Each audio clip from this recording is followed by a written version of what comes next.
Cuando mi yerno dejó a mi hija por otra mujer, no me sorprendí, pero no tenía idea de las aterradoras experiencias que viviría toda mi familia. Hola comunidad del último huésped, soy Coral y tengo 50 años. Toda mi vida la he pasado en este pueblo. Aquí todo el mundo se conoce y las historias de cada familia terminan siendo parte de la rutina. Mi hija Magali nació y creció en este mismo lugar. Desde pequeña fue inquieta y un poco caprichosa. Cuando conoció a Benjamín, pensé que quizá la vida le daría la madurez que yo no había logrado inculcarle. Él era un buen muchacho, trabajador y con un respeto que ya no se veía en muchos hombres. Se juntaron poco tiempo después de empezar a salir, sin boda ni papeles de por medio, pero a los ojos de todos eran un matrimonio. El primer año Magali salió embarazada. No me sorprendió. Aquí en el pueblo era común que las mujeres comenzaran su familia jóvenes, como había sido en mi tiempo. Lo que sí no veía venir era la actitud de Benjamín. Atento, responsable, siempre pendiente de ella. En ningún momento le hizo falta nada. Cuando nació el primer niño, todo parecía en orden.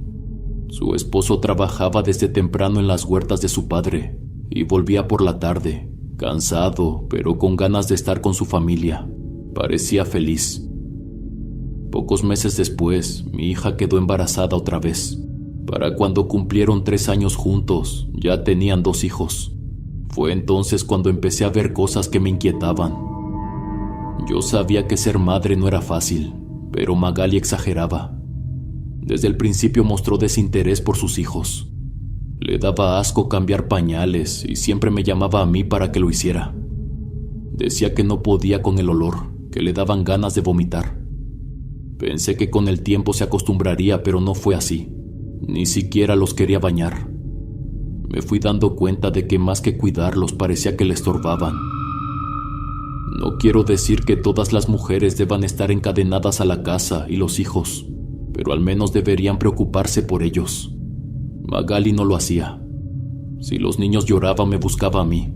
Si se enfermaban yo era la que siempre estaba a su lado. A ella parecía no importarle. Pasaba las horas pegada al celular, como si no tuviera 2 hijos pidiéndole atención. Su marido al principio no decía nada. Llegaba a casa después de un día entero de trabajo y encontraba el mismo desorden de siempre. Juguetes tirados, trastes sucios, ropa amontonada en los rincones. Suspiraba, se arremangaba la camisa y empezaba a limpiar. Muchas veces lo vi llegar con hambre, esperando que Magali le hubiera guardado un plato de comida. Pero no, ella seguía en el sillón sin levantar la vista del celular. Yo veía todo y me dolía, no solo por él, sino por mis nietos.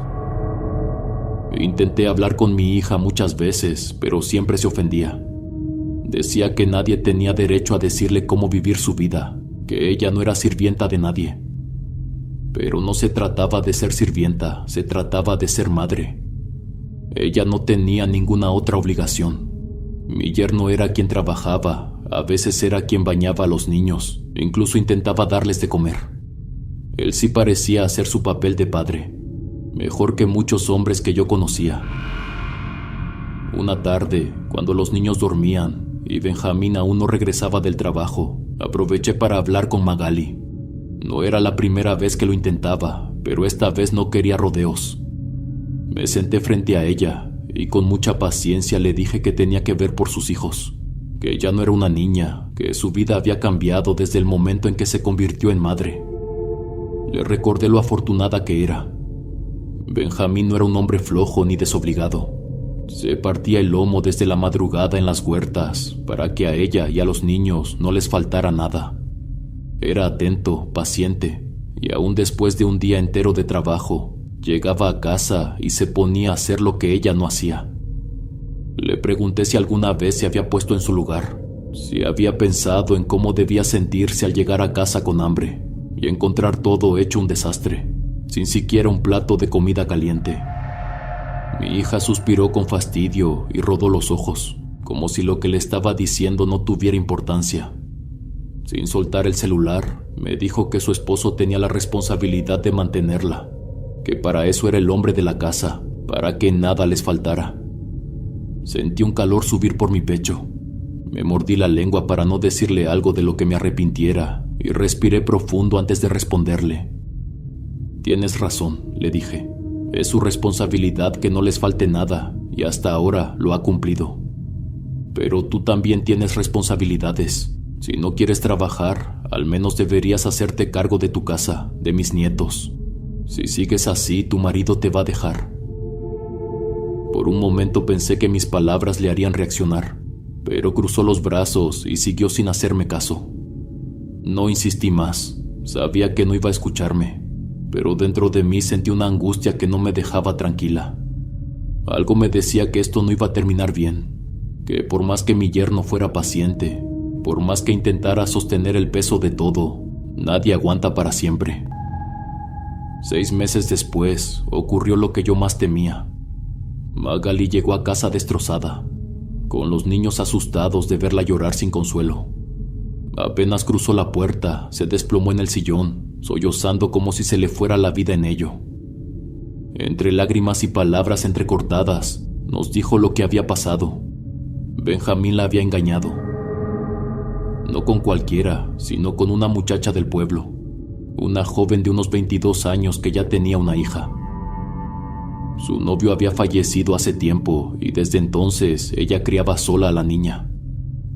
Mi esposo, al escuchar aquello, se puso furioso. Se levantó de golpe de la silla y dijo que iba a buscarlo, que un hombre que traiciona así a su familia no merece respeto. Pero yo no quería que esto se convirtiera en un escándalo.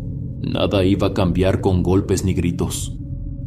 Me acerqué a mi hija, intenté abrazarla, consolarla, hacerle sentir que no estaba sola, pero dentro de mí sentía una punzada de impotencia. Aquello se veía venir. Se lo advertí más de una vez. Nadie aguanta para siempre. Un hombre puede ser paciente, puede hacer hasta lo imposible por sostener un hogar, pero si siente que no es valorado, tarde o temprano buscará otra salida. No justificaba lo que había hecho mi yerno, pero tampoco podía decir que me sorprendía. Lo que más me dolía era ver a mis nietos. Ellos eran los que realmente iban a sufrir, como siempre pasaba en esos casos. Pero Magali no pensaba en eso. Seguía llorando, pero no de tristeza, sino de rabia. Insultaba a Benjamín, decía que cómo era posible que la dejara por una mujer que ya tenía hijos. No podía creer que la hubiera cambiado por alguien así. Como si una mujer con una hija valiera menos. Como si solo por eso no mereciera que alguien la quisiera. La escuché sin decir nada. No tenía caso discutir con ella en ese momento, pero dentro de mí sentí una tristeza más profunda. Magali seguía sin entender lo que realmente había pasado. Seguía sin ver su propia responsabilidad en todo esto. Y lo peor de todo, seguía sin darse cuenta de que al final, los únicos que realmente sufrirían las consecuencias eran sus hijos. Después de aquella noche, todo se desmoronó rápidamente. Magali, cegada por la rabia y el dolor, hizo un escándalo como nunca antes. No le bastó con gritarle, con humillarlo frente a los vecinos, sino que también le quemó toda su ropa en el patio. Una fogata improvisada de resentimiento y despecho. Todos en el pueblo se enteraron. Mi yerno, sin más opción, volvió a la casa de sus padres. No intentó pelear ni reclamar nada. A pesar de lo que había hecho, estaba arrepentido. Vino a casa unos días después y habló con Magali, le pidió perdón. No por querer volver, sino porque sabía que la había lastimado. Pero también le dejó claro que lo suyo ya no daba para más. No era solo la infidelidad, eran muchas cosas. Mi hija volvió a vivir conmigo. Pasaba los días encerrada en su cuarto, triste, descargando su frustración en redes sociales, quejándose de lo mal que la vida la había tratado. Pero lo peor de todo fue lo que vino después. Durante el siguiente mes, Benjamín intentó ver a los niños. No importaba lo que hubiera pasado entre él y mi hija, seguía siendo su padre. Quería verlos, pasar tiempo con ellos, asegurarse de que estuvieran bien. Pero Magali se lo negaba siempre. Se inventaba excusas, le decía que los niños no querían verlo, que estaban enfermos, que no tenían ganas. Yo sabía que no era cierto. Mis nietos preguntaban por su papá, lo extrañaban, pero ella no lo entendía o no le importaba. Solo quería hacerle pagar. Intenté hablar con ella muchas veces. Le pedí que pensara en sus hijos, que entendiera que por más que estuviera dolida, ellos no tenían la culpa, que necesitaban a su padre. Pero ella solo se ponía a la defensiva. Me decía que no me metiera, que yo no entendía lo que ella estaba sintiendo. Intenté hablarlo muchas veces, pero terminaba gritándome, diciéndome que dejara de fastidiarla, que me callara. Hasta llegó a insultarme y tratarme como la peor basura. No la reconocía. Nunca fue fácil, siempre tuvo su carácter, pero ahora parecía llena de odio, consumida por un rencor que la estaba cegando. No pasó mucho tiempo antes de que se descubriera que Benjamín seguía viéndose con aquella mujer, con Noelia. No sé cómo Magali lo supo, tal vez alguien se lo dijo, tal vez lo vio con sus propios ojos. Su rabia ahora tenía un nuevo objetivo. Empezó a obsesionarse con ella de una manera que no me gustaba nada. Pasaba horas viendo las fotos de Noelia en redes sociales, observándola con esa mirada fija, cargada de odio. A veces la escuchaba insultarla en voz baja, murmurando entre dientes como si la muchacha pudiera oírla a través de la pantalla. Decía que era una cualquiera, que solo una mujer sin dignidad se conformaba con un hombre usado. Pero mientras se perdía en esa obsesión, sus hijos quedaban cada vez más de lado. Yo era la que los levantaba, la que los vestía, la que los alimentaba. Magali estaba en otro mundo, hundida en su propio resentimiento, incapaz de ver lo que tenía delante. Intenté hablar con ella más de una vez, pero era inútil. No escuchaba o no quería escuchar. Un día, mientras hacía las compras en el mercado, una amiga me tomó del brazo. Me dijo que tenía que contarme algo, que no podía quedarse callada. Su voz sonaba preocupada, incluso nerviosa. Me contó que Magali había intentado echarle la camioneta encima a Noelia. Me fui directo a buscar a mi hija. La encontré en su cuarto. Me paré frente a ella y sin rodeos le pregunté si era cierto, si realmente había intentado atropellar a Noelia. Al principio se rió, como si lo que le estaba diciendo fuera una exageración, pero cuando vio que yo no me movía, que mi expresión era seria, dejó el celular a un lado y me miró con fastidio. Dijo que no había sido para tanto, que no exagerara, que solo había querido asustarla. Me llevé las manos a la cabeza, intentando encontrar las palabras adecuadas, pero la verdad es que en ese momento lo único que sentí fue miedo. No miedo por esa mujer, ni siquiera por Magali, sino por lo que podía llegar a pasar si esto seguía así. Me senté a su lado, tratando de hacerla entrar en razón. Le dije que no valía la pena, que dejara de buscar problemas, que la vida seguía y algo mejor vendría. Pero sobre todo, le pedí que pensara en sus hijos, que no los dejara de lado. Ellos necesitaban a una madre que estuviera presente. Pero no quería escucharme. Me dijo que dejara de sermonearla, que nadie entendía lo que ella estaba pasando. Esa noche, mientras la oía moverse en su habitación, supe que las cosas no iban a terminar bien. Magali había empezado a comportarse de manera extraña. Salía sin decir a dónde iba y se perdía por horas. A veces regresaba al anochecer, con los ojos cargados de cansancio.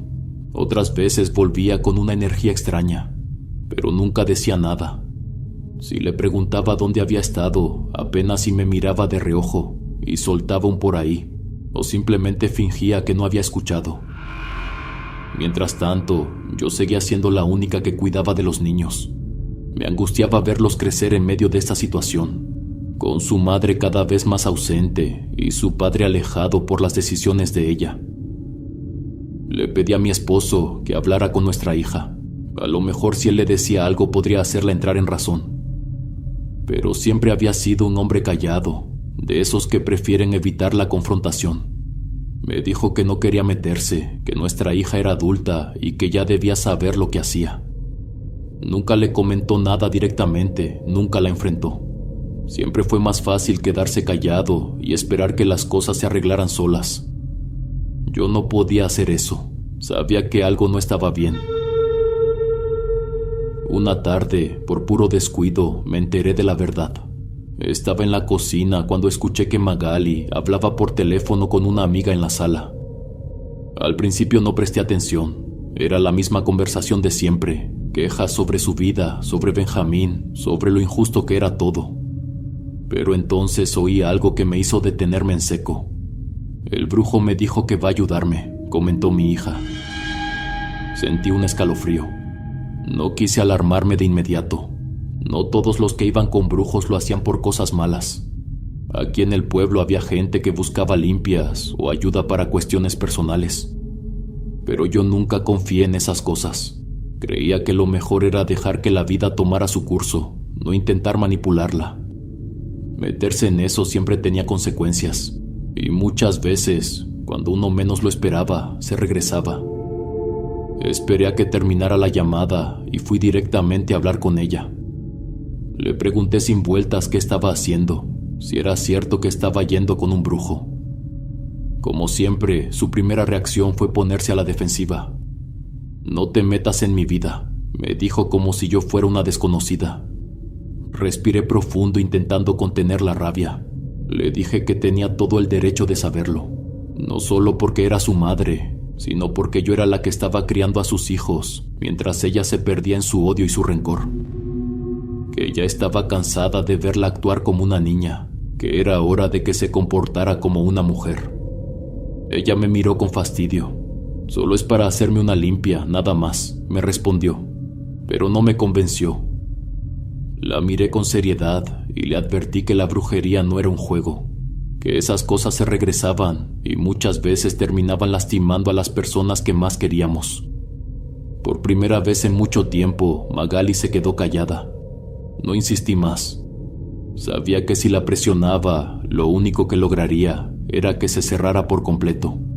Pero dentro de mí sentí un miedo que no me dejaba tranquila. Con el paso de los días, noté que mis nietos evitaban a Magali. Ya no era solo desinterés, parecía que querían mantenerse lejos de ella. El más pequeño ni siquiera se le acercaba. Si ella intentaba cargarlo, él se aferraba a mí con miedo. El mayor tampoco la buscaba, era yo quien le ayudaba en todo, como si fuera su madre en lugar de su abuela. Una madrugada algo me despertó. Sentí que alguien tiraba de mi brazo, y al abrir los ojos, vi a mi nieto mayor parado junto a mi cama. Antes de que pudiera hablar, vomitó sobre las cobijas.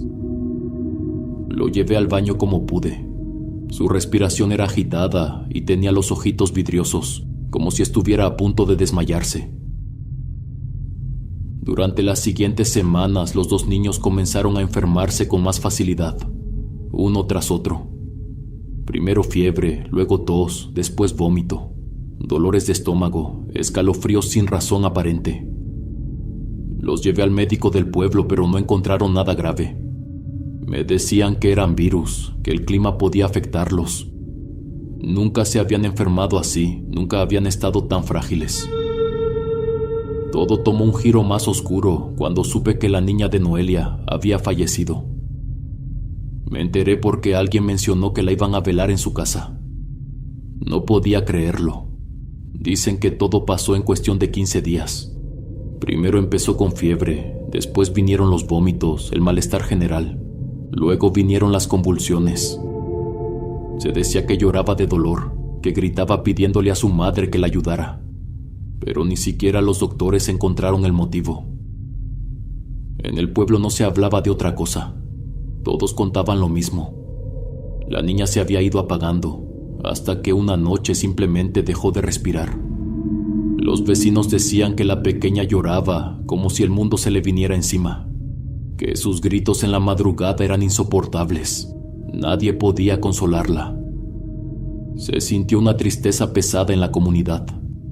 Noelia era joven, tenía toda una vida por delante, pero ahora cargaba con una pérdida que nadie debería soportar. Cuando supe todo esto, sentí un escalofrío recorrerme el cuerpo. Algo dentro de mí me decía que no había sido una simple enfermedad. Y entonces pensé en Magali. Pensé en las veces que salió sin avisar, en la obsesión que tenía con esa mujer, en la conversación sobre el brujo, en cómo mis nietos se enfermaban sin razón. Sentí miedo, un miedo real. No quería echarle la culpa a mi hija, no creía que fuera capaz de algo así. Pero no entendía por qué mi mente no podía desechar la idea de que ella tenía algo que ver. No le pregunté nada a Magali, no quise hacerlo. Me aterraba confirmar mis sospechas. Prefería dejarlo así, pensar que todo lo que estaba ocurriendo no tenía nada que ver con ella. Pero el miedo estaba ahí, creciendo en mi pecho. Una madrugada volví a despertar con la presencia de uno de mis nietos a un lado de mi cama. En cuanto vi su carita, supe que algo andaba mal. Estaba nervioso, temblando un poco, con los ojos grandes y húmedos, como si hubiera estado llorando en silencio. Mi esposo también despertó y le preguntó qué pasaba. El niño, con la voz temblorosa, dijo que había una mujer muy fea en su cuarto. Pensé que se trataba de una pesadilla, así que me levanté y lo acompañé de vuelta a su habitación, tratando de calmarlo. Al entrar, me di cuenta que un olor extraño impregnaba el aire. Era muy leve, como algo echado a perder, húmedo y viejo. Mi otro nieto seguía dormido en la cama, respirando profundo, ajeno a todo. El mayor me apretó la mano con fuerza y señaló un punto en la penumbra, justo al lado de su cama. Decía que la mujer estaba hincada en el suelo, con la cara casi sobre él, que lloraba bajito, pero no dejaba de mirarlo, que sus ojos estaban demasiado abiertos. Tragué saliva, sintiendo un escalofrío recorrerme la espalda. Era solo un niño de 4 años, pero la forma en que lo decía, con tanta seguridad, hizo que un miedo profundo se instalara en mí. Una tarde, mientras preparaba la comida, escuché que alguien llamaba a la puerta. Al abrir me encontré con Benjamín. Se veía cansado, con los ojos hundidos y una expresión de tristeza que no había visto en él antes. Me dijo que quería ver a los niños, que los extrañaba y que necesitaba estar cerca de ellos. No mencionó a Magali, solo habló de sus hijos. Luego, con voz apagada, confesó que la pérdida de la niña de Noelia lo había afectado mucho. Decía que era una tragedia y que después de lo ocurrido había sentido miedo. Miedo de perder a sus propios hijos, miedo de que algo malo les pasara, de que un día simplemente no pudiera verlos más. Lo miré en silencio. No había excusas en su voz, solo un dolor genuino. Además, mi hija no estaba en casa. Le dije que sí, que podía pasar y verlos un rato. No tenía derecho a negarle eso. Pero en cuanto di un paso para abrirle la puerta, escuché el motor de la camioneta de Magali. La mujer bajó furiosa. En cuanto vio a Benjamín en la puerta, comenzó a gritarle, exigiendo que se largara, que no tenía permitido ver a los niños. Se acercó sin importarle que los pequeños pudieran escucharla, y me gritó a mí también, acusándome de traicionarla. Mi yerno parecía cansado de todo. Por primera vez en mucho tiempo se puso a la defensiva. Alzó la voz, reclamándole que no podía seguir alejándolo de sus hijos, que no era justo para ellos. Pero Magali no escuchaba. No le importaba si los niños estaban ahí. No le importaba nada más que su propia rabia. Y entonces le lanzó un comentario que no tenía perdón. Le dijo que mejor fuera a visitar a su nueva hija al panteón. Y todos nos quedamos inmóviles. Fue un golpe cruel en todos los sentidos. Noelia había perdido a su hija hacía muy poco. El dolor seguía fresco. Decir algo así no era solo maldad. Era algo más. Una crueldad que no parecía afectarle en lo más mínimo. Benjamín la miró sin decir nada. No había enojo en sus ojos, solo decepción. Luego dio media vuelta y se fue. Mis nietos vieron todo. Estaban asustados, con la mirada perdida, sin entender por qué su madre gritaba, por qué su padre se iba sin despedirse. Una vez más solo pude quedarme ahí, viendo cómo todo se desmoronaba. Recuerdo una tarde que mi esposo llegó con el rostro tenso. con ese gesto serio que pocas veces le veía. No dijo nada de inmediato, solo se sentó en la mesa y se pasó la mano por la cara, como si intentara ordenar sus pensamientos antes de hablar. Me dijo que había ido a la casa que teníamos del otro lado del pueblo, la misma que solíamos prestarle a Magali y Benjamín cuando estaban juntos. Había ido solo para buscar unas herramientas que tenía guardadas ahí, pero en cuanto abrió la puerta supo que algo no estaba bien. Lo primero fue el olor, denso, nauseabundo, como algo viejo y echado a perder. Golpeaba desde la entrada, como si impregnara las paredes. Pero lo peor fue lo que encontró en la sala. En una esquina, justo donde antes solíamos poner una mesa, había platos con cenizas, vasos con líquidos oscuros de aspecto espeso y manzanas podridas con papeles doblados metidos dentro, como si alguien los hubiera enterrado en la pulpa hasta dejarlas descomponerse. Era un escenario desagradable, sucio, ajeno al hogar que habíamos cuidado por tantos años. Un mes atrás esas cosas no estaban ahí. Yo lo sabía porque había ido a revisar que todo estuviera en orden. En ese momento no había nada raro. Lo curioso acá es que solo mi esposo, yo y nuestra hija teníamos llave de esa casa. Las sospechas que había tratado de ignorar se hicieron más fuertes. Me quedé en silencio, sin saber qué decir. No quería pensar en la posibilidad que se estaba volviendo más clara en mi mente. No quería imaginar que mi propia hija estuviera involucrada en algo así. Esa misma noche decidí hablar con Magali. No quería hacerlo de manera brusca ni confrontarla directamente. Sabía que lo que iba a mencionar era delicado, y si me dejaba llevar por la emoción, solo lograría que se cerrara más.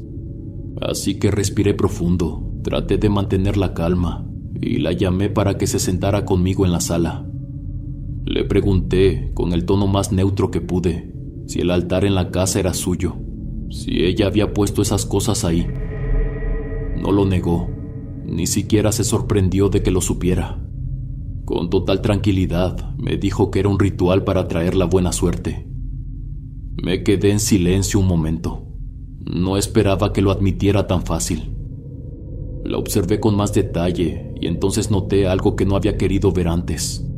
Su rostro estaba cambiado. No solo era el cansancio, sino algo más profundo.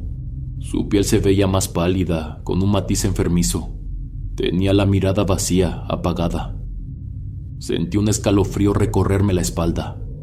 Con un nudo en la garganta, le pregunté si le estaba haciendo algo malo a Noelia. Magali no se alteró. No se puso a la defensiva ni intentó negar nada. Solo sonrió. Una sonrisa pequeña y vacía. Comentó que no estaba haciéndole nada. Solo está pagando el karma del dolor que me causó, me dijo ella en tono muy serio.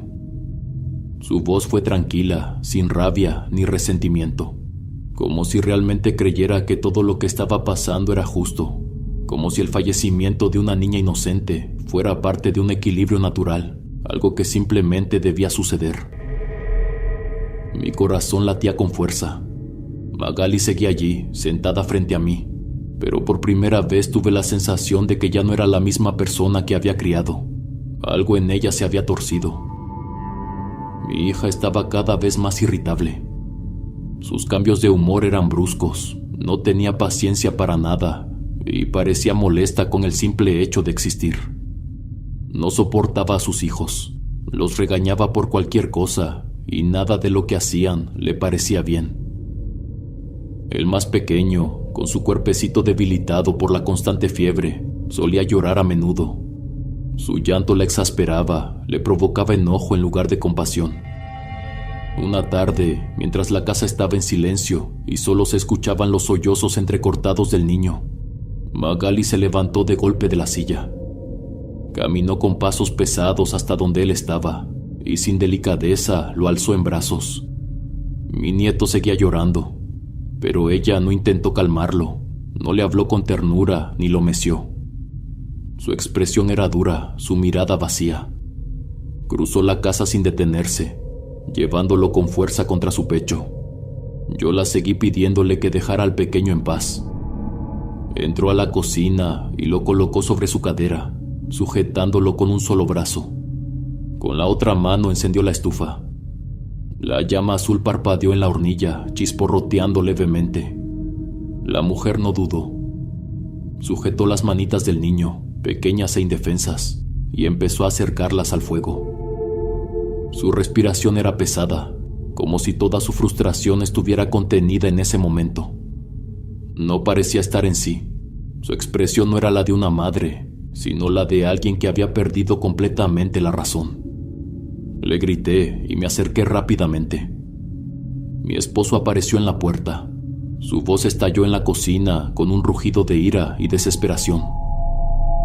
No hubo un solo segundo de duda. Corrió hacia Magali y la empujó con brusquedad, separándola del niño.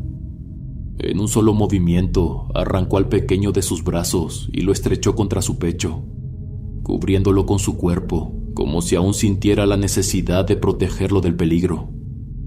El niño temblaba, su carita seguía roja, empapada en lágrimas.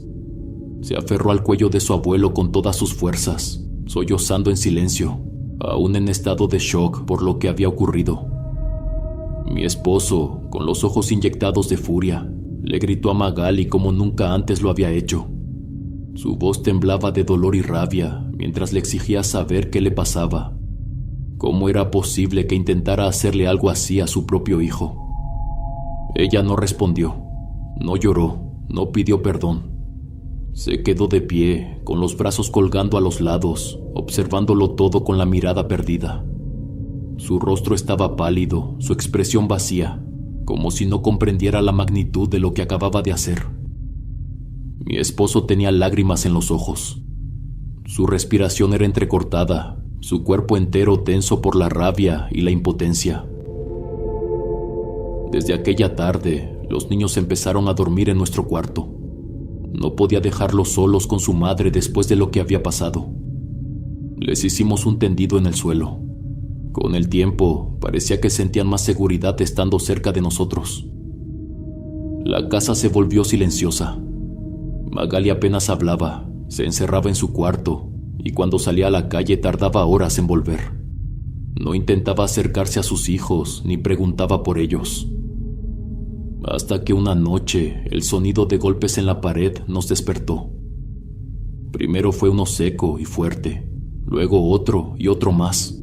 Venían del cuarto de nuestra hija. Me levanté sin hacer ruido y caminé por el pasillo, sintiendo cómo mi pecho se oprimía. Cuando llegué a la puerta escuché algo aún más inquietante. Un llanto silencioso, ahogado, como si alguien estuviera sufriendo en completo abandono. Abrí con cuidado. Magali estaba de espaldas, con la frente pegada a la pared. Su cuerpo temblaba y de repente se empujaba hacia adelante, golpeando su cabeza contra la superficie una y otra vez. Corrí hacia ella y la sujeté por los hombros, obligándola a detenerse. Estaba temblorosa, con el rostro pálido y el cabello pegado por el sudor. Entre lágrimas y con la respiración agitada, me dijo que sentía como si se estuviera pudriendo por dentro, que había algo en su interior que crecía cada día más, algo que la estaba consumiendo. Pero lo que más me inquietó fue lo que dijo después. Según ella, donde quiera que iba, había una mujer siguiéndola, un ser oscuro. No supe qué responderle. Intenté calmarla, la llevé a su cama, le humedecí el rostro con un trapo frío y la hice respirar hondo. Pensé que solo era un ataque de ansiedad, que su mente cargada de culpa y agotamiento le estaba jugando una mala pasada. En una ocasión, mientras estábamos en el patio, vi a Magali sentada en una silla con la mirada perdida. Sus manos descansaban sobre su regazo, pero sus dedos se movían de manera inquieta, como si algo dentro de ella no le permitiera estar en paz.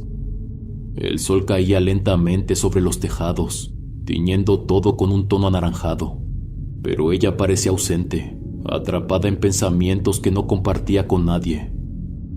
De pronto, sin apartar la vista del suelo, me preguntó si yo escuchaba a la niña llorar por las noches. Sentí un escalofrío recorrerme la espalda. Le pregunté qué niña. Volteó hacia mí con una expresión vacía. y con una calma perturbadora dijo que era la hija de Noelia. Aseguró que no la dejaba dormir, que lloraba toda la noche, que se acostaba junto a ella y le sollozaba en la oreja. No supe qué responder. Me quedé mirándola en silencio, tratando de encontrar alguna señal de que solo estaba bromeando, de que su mente estaba jugando con ella. Pero no había ninguna. Mi hija hablaba con total seguridad, como si realmente estuviera viviendo aquello cada madrugada. No me quedó duda, era la culpa. Esa noche, cuando los niños ya dormían, hablé con mi esposo. No podíamos seguir ignorando lo que estaba pasando. Le dije que debíamos hacer algo, que Magali no estaba bien, que era mejor que la viera un especialista antes de que fuera demasiado tarde. Él no respondió de inmediato. Se quedó pensativo, con la misma preocupación reflejada en sus ojos. Yo sabía que él tampoco quería aceptar lo evidente, pero nuestra hija era un peligro para todos en la casa y para ella misma. Por un momento consideré la idea de buscar a un curandero. Algo en el fondo de mi pecho me decía que lo que pasaba con ella podía ir más allá. Necesitaba respuestas. No podía seguir viendo a mi hija consumirse sin saber exactamente qué estaba ocurriendo, sin entender la oscuridad que la rodeaba. Fue por eso que decidí ir con una de mis amigas más cercanas, una mujer en quien siempre había confiado. Desde hacía tiempo sabía que leía las cartas. Varias conocidas en común hablaban de su precisión, de la manera en que veía cosas que nadie más podía explicar. Esa tarde, cuando llegué a su casa, no tuve que explicarle demasiado. Me hizo partir el mazo de cartas, diciéndome que pensar en mi hija, en lo que quería saber, en lo que me atormentaba. En cuanto las esparció sobre la mesa, el rostro de mi amiga cambió. Me dijo que Magali estaba envuelta en una niebla asquerosa, una energía oscura que la cubría por completo.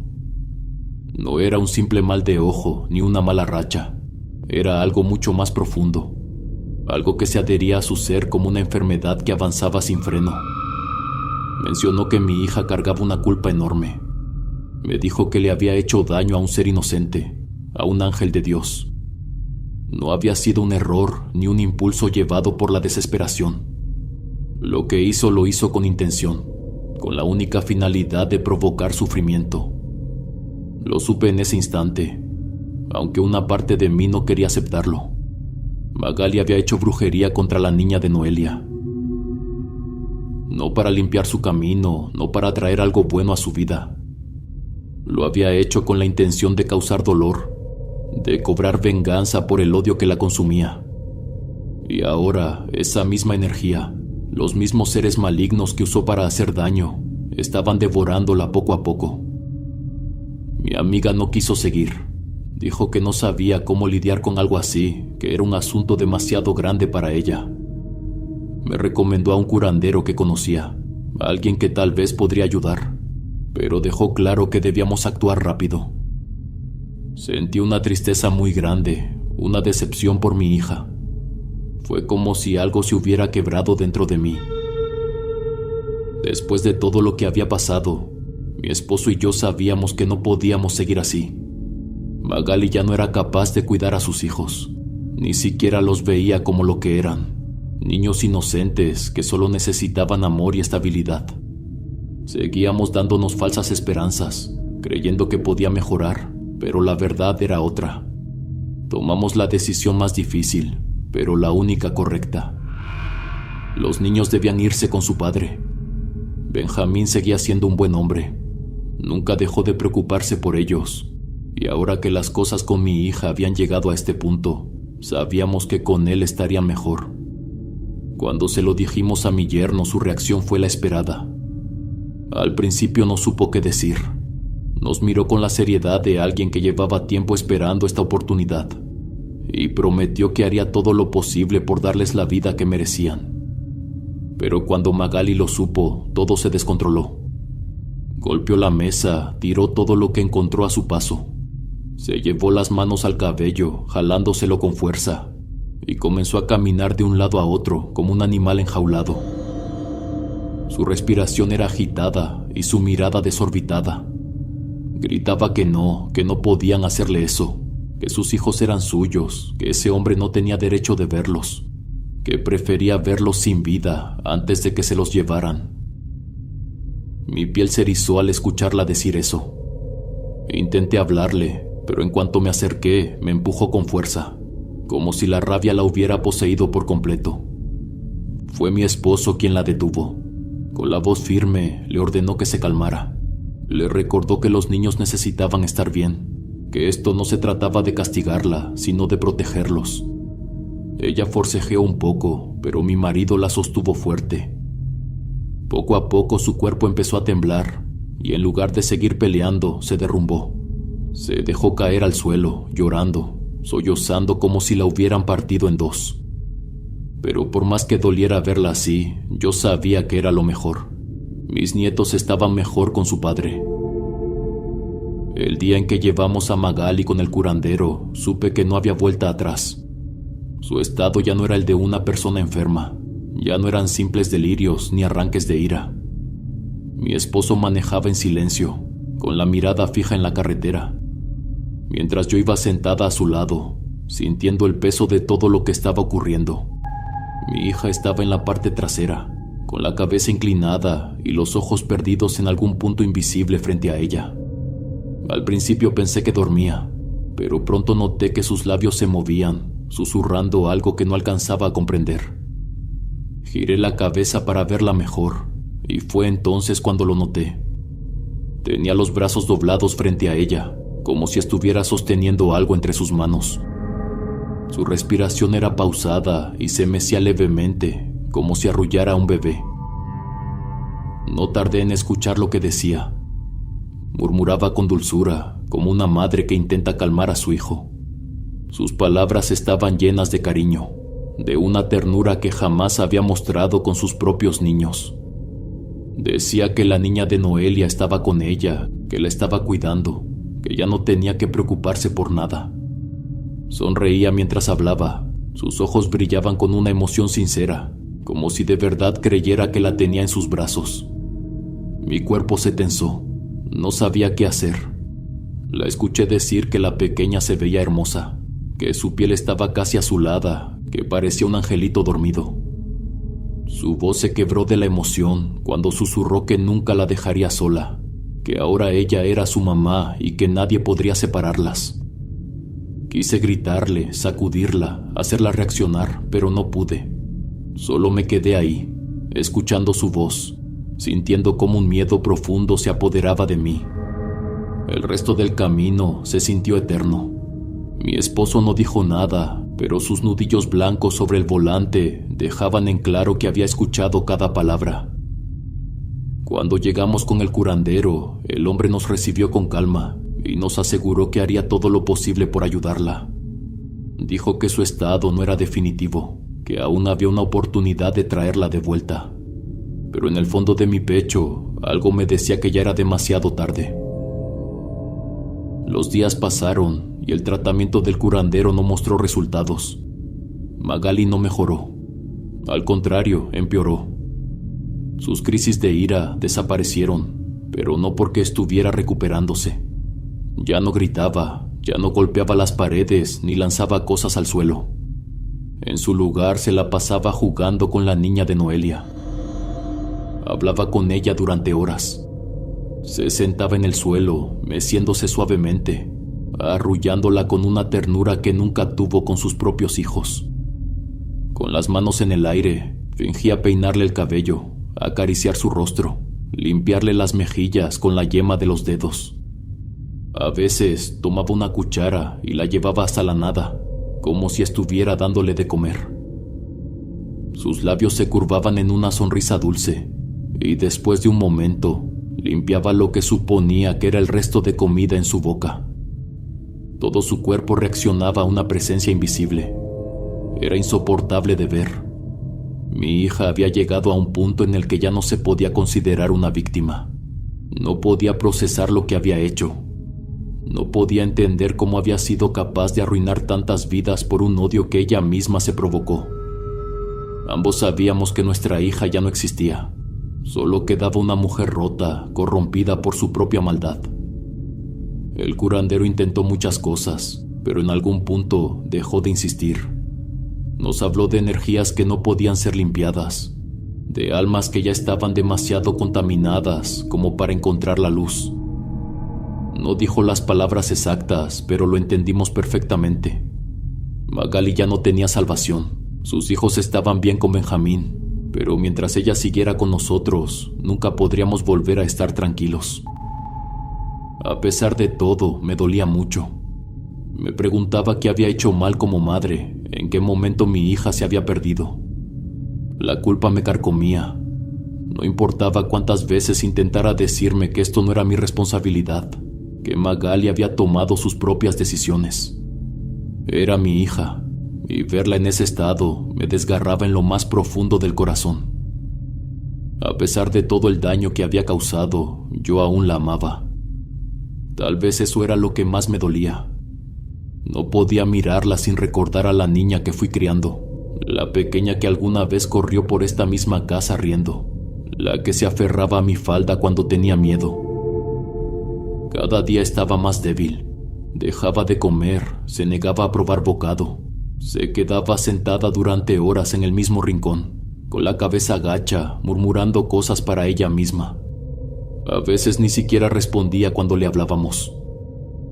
La llevamos con médicos, intentamos hacerla reaccionar. Nos dijeron que su cuerpo estaba colapsando, que necesitaba tratamiento urgente. Pero Magali parecía haberse rendido. Miraba con indiferencia a los doctores, asentía con la cabeza a todo lo que le decían, pero al final nunca hacía caso. No quería luchar, no quería mejorar. Yo rezaba todas las noches por ella. Le pedí a Dios que la perdonara, que era una mujer buena. Merecía otra oportunidad. Mi hija falleció una madrugada. Simplemente se apagó. Su cuerpo ya no resistió más. Esa noche, antes de que todo terminara, llevé al sacerdote del pueblo para que se confesara. No podía permitir que mi niña se fuera sin recibir los últimos sacramentos, sin al menos un intento de redención. Pero ella ya no tenía fuerzas. Apenas abrió los ojos cuando el sacerdote la llamó. No habló, no movió los labios. Ni siquiera intentó hacer una señal de arrepentimiento. Cuando la encontré sin vida, un dolor indescriptible me desgarró el pecho. Me aferré a su cuerpo frío, sollozando como no lo había hecho en años. Todo lo que había sentido, todo lo que había reprimido durante tanto tiempo, salió en ese momento. No lloraba solo por la mujer en la que se había convertido, sino por la niña que una vez fue, por la hija que había amado con todo mi corazón. Y como lo hice tantas veces, volví a pedirle a Dios por su salvación. El entierro fue sencillo, sin muchos asistentes, pero suficiente para que el pueblo hablara. Los rumores no tardaron en extenderse después de su partida.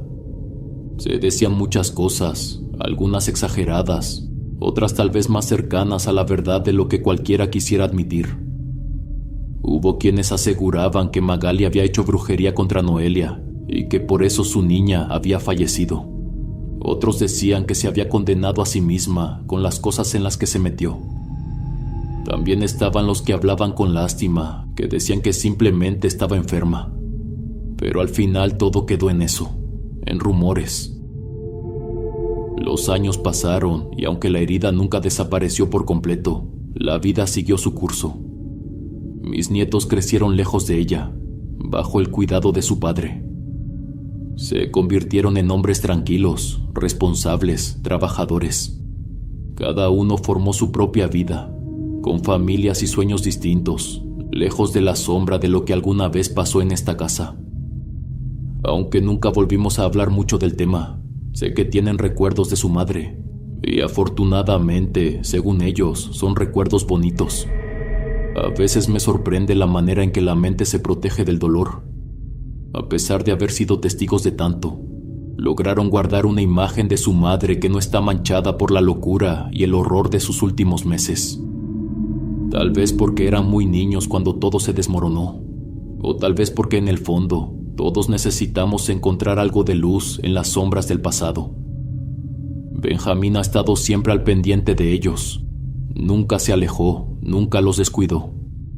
Siguió con su vida, se casó con otra mujer, tuvo más hijos, pero jamás dejó de ser un padre presente. El tiempo también hizo que Noelia desapareciera del pueblo. No supe más de ella después de algunos años. Se marchó en algún momento, llevándose su dolor con ella, buscando un lugar donde pudiera respirar sin que el pasado la siguiera persiguiendo. Pero yo nunca olvidé a su niña. A veces, cuando estoy sola en el patio de la casa, pienso en ella. Me duele recordar su historia, el destino que le arrebataron antes de tiempo. Solo puedo rezar por ella, pedirle a Dios que le haya dado el descanso que no tuvo en esta vida. Y también rezo por mi hija. A pesar de todo, sigo esperando que pueda encontrar la paz, que en algún lugar, más allá de este mundo, haya encontrado la redención que aquí no pudo alcanzar. Cada noche, cuando cierro los ojos, pido por ella. Y espero que, donde quiera que esté, al fin pueda descansar. Comunidad del último huésped, espero que se encuentren muy bien. Gracias por permitirme entrar en sus vidas y en sus rutinas. Siempre será un enorme placer poder compartir con ustedes. Si el relato les gustó, por favor no duden en suscribirse. Esto nos ayuda a que cada vez seamos más huéspedes y que nuestra hermosa comunidad siga creciendo. Me encanta leerlos, así que no olviden dejarme sus comentarios. Así nos conocemos un poco mejor. No tengo otro canal de relatos de terror, así que si escuchan mi voz y mis historias en otro lado, no soy yo. Es un oportunista que se está robando mi contenido. Por favor, no consuman esos videos. Les mando un abrazo enorme hasta donde estén. Que la vida me los bendiga hoy y siempre. Nos vemos hasta la próxima. El último huésped.